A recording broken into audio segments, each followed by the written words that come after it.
Isa sa dahilan kung bakit successful ang SB19, ito'y dahil sila'y masipag.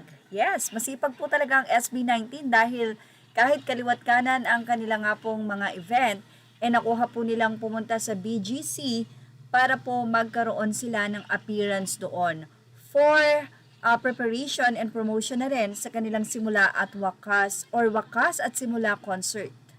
Sa naganap nga nitong February 28 sa BGC ay nagantay doon ng mga fans kahit na sila ay pumila rin at naka-online para mag-abang ng kanilang mga tickets. Makikita na doon ang staff at kasama ang SB19.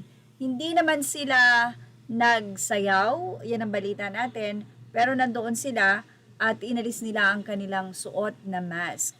May mga nagsabi pang ang nakakatakot. Well, isa nga ito sa way ng SB19 sa pag-promote nga ng kanilang wakas at simula concert. Kaya naman say ng isang fan sa True na para bang mga rookie lagi na sobrang hayok pa din ma-promote lahat ng gawa nila.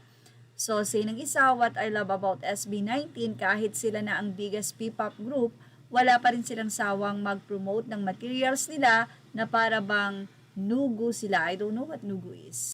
Sa ibang update naman, kinaaliwan ng mga fans, especially ang mga berries, si Stel, sa naging latest story nito sa kanyang social media. Sabi niya kasi, talkative ako pero di ko sinabing maayos akong kausap. Samantala, attendance check naman ang naging panawagan ng isang 18 ng mga nakasecure ng silver ticket. PTPA admin, don't post or comment your tickets, mga caps please. This is definitely not my desired seat, pero sabi ko, pwede na kesa wala. Patingin nga kung gaano na tayo karami sa silver tier, kino-convince ko din ang sarili ko na okay lang ang nakuha ko. Makikita at maririnig ko na ulit ng live ang Mahalima. Sinang isa, VIP talagang target namin pero SO na, kaya okay na silver kesa pumatol sa scalpers. Mangisay sila dyan, hahaha, mahalaga maririnig kong mga banu ng live. Silver here, yun lang ang afford at gagastos pa ng pamasahe and accommodation bilang manggagaling pa sa Bicol solo here. Ay, grabe. Anyway, isa nga sa nagiging kalaban ngayon ng mga fans sa pagbili ng SVIP ay yung mga scalper or yung mga binili lahat halos ng mabibili nilang ticket sa SVIP para ibenta ito ng mahal. So, ang usapan ngayon ng mga 18, bahala na sila, huwag niyong bilhin para malugi sila or kaya naman bago ang concert, mapilitan sila na ito ay ibenta ng sapat lamang or tama lang dun sa presyo.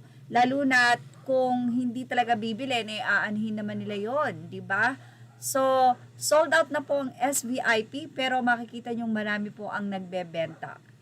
Well, may mga nagbebenta na sapat lang pero may mga na-scam na nga po daw. Kaya panawagan ng mga kapwa fans ng SB19 ng 18, mag-ingat at kung maaari, wag na nga daw makipag-negotiate at hayaan na lang ang nasabi nga pong ticket sa kanila.